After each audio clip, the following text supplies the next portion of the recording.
성형외과 백정환입니다. 오늘 설명드릴 내용은 귀족 수술 후에 많은 분들이 이제 뭐 효과가 없다 또는 뭐 팔자주름이 더 깊어졌다 뭐 이런 말들을 하시는데요. 저번 포스팅에서도 여러 번 말씀을 드렸는데 오늘은 많이 귀족 수술 시행 시에 많이 사용하는 실리콘 보형물과 고어텍스 보형물이 실제로 삽입된 경우에서 어떤 모습으로 또 남아있는지 또 어떤 부작용들이 있는지에 대해서 좀 동영상으로 설명드리고자 합니다. 이 환자분은 고어텍스로 귀족 수술을 시행받으신 분인데요. 지금 왼쪽에서 보시는 이 부위가 지금 이렇게 네모나게 되어 있는 이 부위가 뼈 침식이 약간 일어난 모습입니다. 이쪽에도 보면은 뼈 침식이 조금 일어나 있고 이런 가골들이라고 해서 보형물 주변으로 이렇게 뼈가 조금 자라난 모습도 관찰이 됩니다.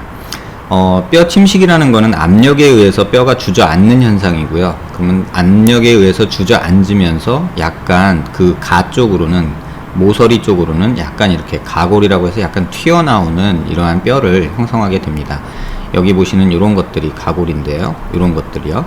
그래서 그 부분을 좀 확대해 보면 보형물이 있는 자리에는 약간 이렇게 꺼지는 뼈가 약간 주저앉는 듯한 형식의 뼈 침식이 이렇게 일어나게 되고요. 그 다음에 그 주변으로 이런 가골들이 이렇게 형성이 되게 됩니다. 고어텍스의 경우는 이렇게 음영을 조절을 해봐도 그 보형물의 형태가 정확하게 나타나지 않는데요. 이쪽은 이렇게 조금 나타나는 데 반해서 이쪽은 나타나기 전에 약간 노이즈가 껴서 보형물의 형태를 정확하게 CT상에서 일반적인 이제 개인 의원에 있는 홈빔 CT로는 확인이 불가능한 단점이 있습니다. 그래서 이런 경우에는 사실은 이런 섹션보다는 이렇게 자른 모습에서 보시면요, 안와에서부터 살살 밑으로 내려가다 보면 이렇게 보형물이 조그맣게 나타나는 모습을 볼 수 있습니다. 이쪽에도 보형물이 보이고요. 지금 이렇게 보면 요 녀석이 보형물이고요. 여기가 보형물이 되겠습니다. 근데 보형물 밑바닥으로 보면 이렇게 약간 하얗게 뼈 같은 것이 보이는데요. 이거는 이제 보형물 주변으로 조직이 자라 들어가면서 일부 뼈가 형성되기도 하는 모습을 관찰할 수 있습니다. 이거는 이따 사진에서 제가 다시 한번 말씀드릴 텐데요. 보형물이 보면은 이쪽도 경계가 좀 보이고요. 이쪽도 경계가 조금 보이는 모습을 볼 수 있습니다. 하지만 왼쪽과 오른쪽이 약간 다르게 삽입된 모습이 이 모습에서도 관찰이 되고요. 앞서 말씀드렸던 3차원 이미지 상에서도 이렇게 보형물의 모습이 조금은 좌우측이 다른 이런 형태를 보이게 됩니다. 수술 중에 봤던 보형물의 모습인데요. 이쪽 왼쪽은 이쪽이거든요. 왼쪽은 이렇게 니은자 모양으로 보형물이 삽입이 되어 있고 이쪽 뼈 경계 부위까지 이렇게 보형물이 된 모습이 삽입된 모습이 보이고요. 오른쪽은 약간 삐꾸름이 돌아가 있는 모습인데요. 사실 회전이 일어나서 기역자, 그러니까 이쪽이 니은자라면 반대쪽은 기역자 형태로 약간 돌아간 모습입니다. 다시 말하면 니은자 형태의 보형물이 이쪽에서는 이렇게 기역자 형태로 삽입이 되어 있는 모습이었습니다. 제거한 모습인데요. 실제로 삽입된 것도 좌측에서는, 이쪽이 좌측인데요. 좌측에서는 이런 모습으로 삽입이 되어 있고 우측에서는 약간 이렇게 회전이 일어나서 밑으로 조금 돌아서 이런 형태로 삽입이 된 모습입니다. 또 요 부위, 보형물의 요 부위가 약간 이 피리폼 어퍼처 안쪽으로 이렇게 비강 쪽으로 조금 더 밀고 들어온 이런 모습이 관찰이 됩니다. 높이는 대략 요 정도 되고요. 고어텍스 제거한 후의 모습입니다. 그 다음에 고어텍스 제거한 후에 뼈 바닥 모습을 보시면 여기 보면 이 부분은 지금 제가 이제 지혈을 위해서 조금 이렇게 전기 소작을 해서 조금 까맣까맣하게 보이는데요. 이쪽은 조직이 자라나오면서 이쪽에서 블리딩이, 그러니까 피가 좀 질질질질 하고 나오게 됩니다. 그래서 지혈을 하기 위해서 이렇게 전기 소작을 했고요. 이쪽 부분도 보시면 이렇게 뼈가 침식이 되면서 좀 가라앉은 모습이 이쪽에서 관찰이 되고요. 이쪽도 역시 초점이 조금 안 맞았지만 이렇게 침식이 일어나서 주저앉은 모습이 관찰이 됩니다. 그래서 이 환자 같은 경우에 보형물이 이렇게 들어있는데 실제로 이렇게 보시면 여기 뼈 침식된 모습이 관찰이 되고요. 또 이쪽 부분에서도 뼈 침식된 모습이 관찰이 됩니다. 이 경우는 이제 고어텍스를 삽입한 경우의 예였고요. 이제 다음에 설명드릴 내용은 실리콘의 예인데요. 실리콘의 경우에는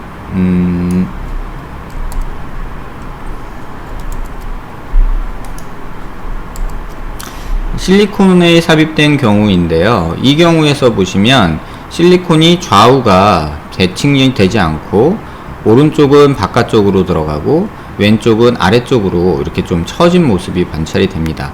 나사를 통해서 이렇게 보시면 나사를 통해서 보형물을 고정을 했음에도 불구하고 실질적으로는 보형물이 이렇게 휘어져 있는, 돌아가 있는, 양쪽이 비대칭인 모습이 관찰이 되는데요.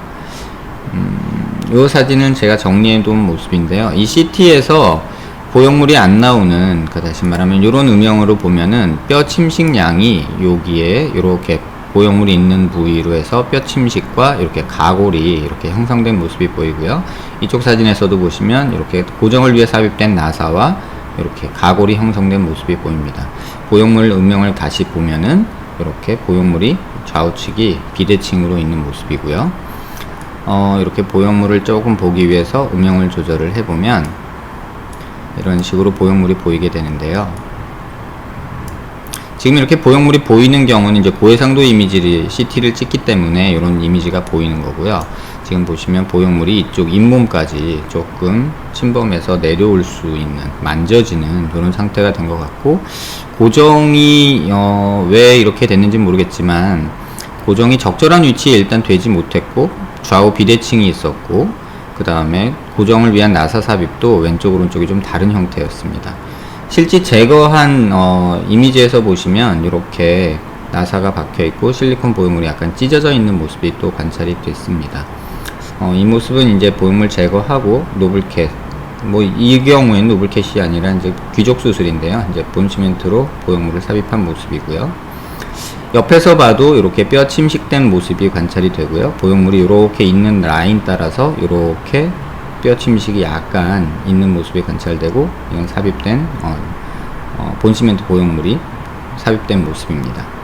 이쪽도 보면은 이쪽 잇몸 아래쪽까지 이렇게 보형물이 있는 데 주변으로 해서 이 치아 뿌리 가까이까지 이렇게 침식이 일어나서 보형물 형태가 이렇게 보이는 모습이고요. 보시면은 이 치아 뿌리가 여기 있는데 거의 가까이 있기 때문에 이 경우에 있어서는 그냥 둘 경우에는 행여나 확실하진 않지만 이렇게 치아 뿌리에 손상을 줄 수도 있지 않을까 생각이 됐고요. 보형물 삽입된 모습입니다. 이런 환자들이 종종 관찰이 됩니다. 보형물이 이렇게 대칭적으로 있지 못하고 이렇게 계속 삐뚤어진 모습으로 있게 되는 모습을 많이 보는데요. 고정을 했음에도 불구하고 이런 일이 벌어지는 것을 보면 어떤 보형물의 형태나 어떤 그런 것이 중요한 것이지, 고정을 어떻게 하느냐, 어떻게 삽입하느냐는 좀 이런 보형물의 이동이나 이탈에 큰 영향을 주지 않는 것 같습니다. 그래서 보면 이 환자분 고어텍스의 경우에서도 대칭성을 이루는 경우는 실질적으로 제가 3D CT를 사용한 지 거의 한 7년 정도 돼 가는데요. 원내에서 3D CT 촬영을 해보면 귀족 수술을 하신 분들의 경우에 있어서 굉장히 많은 경우에 있어서 대칭이 이루지 못하고 비대칭으로 또는 회전이나 변이가 일어나서 보형물이 이탈한 경우를 많이 보게 됩니다. 그래서 앞서 설명드린 대로 정확한 고정이 되기가 사실은 힘들고, 또 나사 고정을 한다고 해서 완전히 안심할 수도 없고, 고정을 통해서 정확한 위치를 확보하려면 결국 나사 하나로도 부족하고 나사 2개 정도는 삽입을 해서 돌지 않도록, 회전하지 않고 변이되지 않도록 고정을 해줘야 되는데, 현실적으로 귀족 수술을 하면서 나사 고정을 하는 경우도 드물거니와 또 이걸 2개를 사용하는 경우는 더욱 드문 것 같습니다. 그래서 귀족 수술 후에 많은 분들이 말씀하시는 부작용, 팔자주름이 없애려고 수술을 했는데 없어지기는커녕 더 깊어졌다, 또는 이물감이 심하다, 잇몸에서 만져진다, 또는 뚫고 나온다, 또는 이가 시리다, 이런 증상들, 부작용으로 대표되는 이런 증상들이 이러한 보형물의 이탈과 변이와 회전에 의해서 이루어지는 것이 아닌가 생각해 보게 됩니다. 그래서 제가 전에 설명드린 대로 팔자 보형물, 팔자주름을 해결하기 위해서 보형물을 삽입할 때는 적절한 위치를 잘 선택해야 된다고 말씀을 드렸는데요. 지금 이 환자분은 수술 전이고요. 그러니까 귀족 수술, 그러니까 노블캣 수술을 했는데 노블캣 수술하기 전에 음영이고요. 환자의 영상, 3D 영상에서 이렇게 높낮이차를 이렇게 같은 높이를 같은 선으로 표현하는 이런 방식을 통해서 그 돌출 정도를 파악하는 사진입니다. 이렇게 보시면 수술 전에 이렇게 팔자주름 옆으로 이렇게 꺼져 있는 이런 등고선이 보이고요. 수술 직후 한 2주 정도 됐을 때 그게 많이 호전되어 있는 모습을 볼 수 있고, 이쪽 붓기도 이쪽의 경계, 이 등고선에 비해서 약간 평평해진 모습을 볼 수 있습니다. 이게 수술 후 한 2달, 1달 반 정도, 2달 정도 된 상태인데요. 붓기는 어느 정도 빠졌고, 이러한 등고선 형태가 이렇게 물결 치는 형상이 아니라 이쪽이 꺼져서 이렇게 동그란 형상을 그리는 것이 아니라 약간 일자로 펴지는 듯한 이런 형상을 보이게 되고요. 또 인중 부위도 약간 튀어나와서 이러한 등고선 형태가, 물결 형태가 좀 달라진 모습을 볼 수 있습니다. 이렇게 반대쪽도 보시면요, 이쪽도 꺼져 있는 모습이 보이지만 이렇게 물결 모습이 이렇게 등고선 모양이 좀 일자로 바뀐 모습을 볼 수 있고요. 수술 후 한 2-3달이 지났을 때도, 한두 달 지났을 때도 보면은 이런 모습이 유지되는 모습을 볼 수 있습니다. 수술 초기에 2주 정도 됐을 때 이쪽에 붓기가 상당히 많을 때인데요.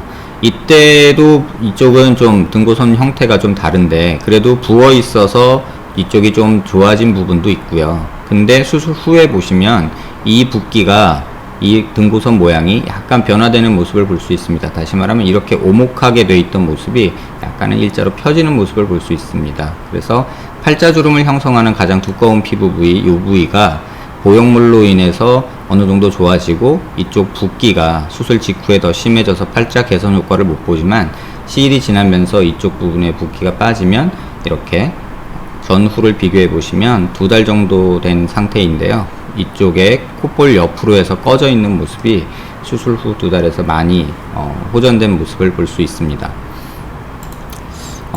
귀족 수술이 참 말도 많고 탈도 많은 수술인 듯 합니다. 보형물을 사용해서 간단하게 팔자주름을 없앤다, 또는 이렇게 간편한 수술로 인식이 돼서 많이들 쉽게 생각하고 수술을 하시는데, 또 사용되는 보형물도 실리콘 고어텍스 또는 뭐 자가볼을 또 이제 삽입하기도 하고요.